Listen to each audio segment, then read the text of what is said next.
Драги деца, еве неповторно со вас, како што ви ветивме, заедно со УНИЦЕФ, да разговараме за вашите грижи и проблеми, но и за вашите успешни начини на справување со тешкотиите кои што се јавуваат во ова време на борба со коронавирусот. Она што сите нас не обзема во овој период е чувството на страв. И многумина велат дека сме под голем стрес. Што е стресот? Стресот е доживување на опасност или неизвестност на која секој човек реагира без да сакаме. И нашиот ум и нашето тело одговараат на таа опасност, најчесто со некој од овие знаци.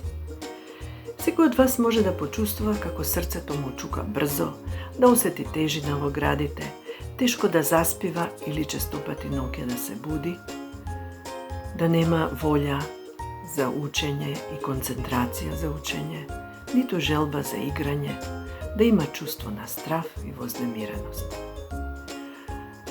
И покрај тоа, бидејќи сме суштества што размислуваат, на стравот се надоврзуваат нашите мисли и тогаш сваќаме дека сме загрижени, можеби тажни, дури уплашени, дека некој од нашите блиски или ние самите можеме да се разболиме.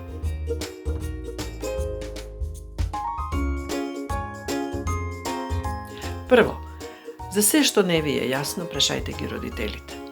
Побарајте од нив да ви објаснат за да разберете што се случува. Кога нашиот ум разбира, многу полесно ги ја прифаќа состојбата и полесно ја надминува. Ако тие немаат одговор, прашајте на нас, можеби ќе можеме да ви помогнеме. Информациите што ги слушате од другарчињата, од телевизија или од интернет, проверете ги секогаш со родителите. Ако нешто не ви е јасно, тие ќе ви да објаснат. Ако сте исплашени, тие ќе ве смират. Разговарајте, играјте заедно, забавувајте се заедно, читајте заедно.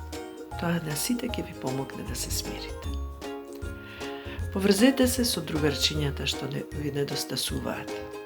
Договарајте се со нив што да играте, што да гледате, што да слушате, која музика да ја споделувате меѓу вас, кои книги да ги читате. Она што е исто така многу важно е да вежбате. Вежбајте физички, дома, редовно.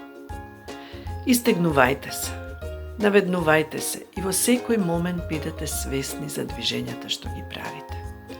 Дишете длабоко при тоа, забележете како телото се опушта и потоа како се затега и повторно како се опушта.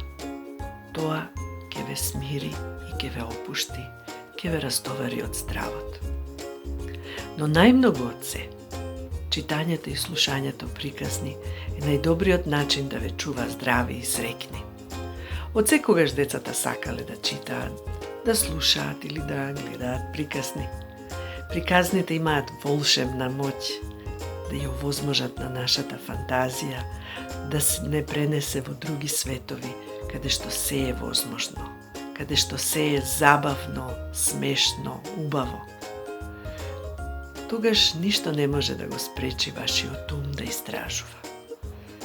Тоа во овие услови е најздравиот и најинтересниот начин кој ви овозможува да патувате, да откривате, да се дружите, да запознавате нови предели и измислувате се што ќе посакате. Можете да читате сами, со родителите, со братот или сестрата. Читањето и слушањето приказни се одлични начини да се смирите, да ги подобрите вашите расположенија, да го надминете стравот, загриженоста и сите оние непријатни чувства што може при тоа да се појават.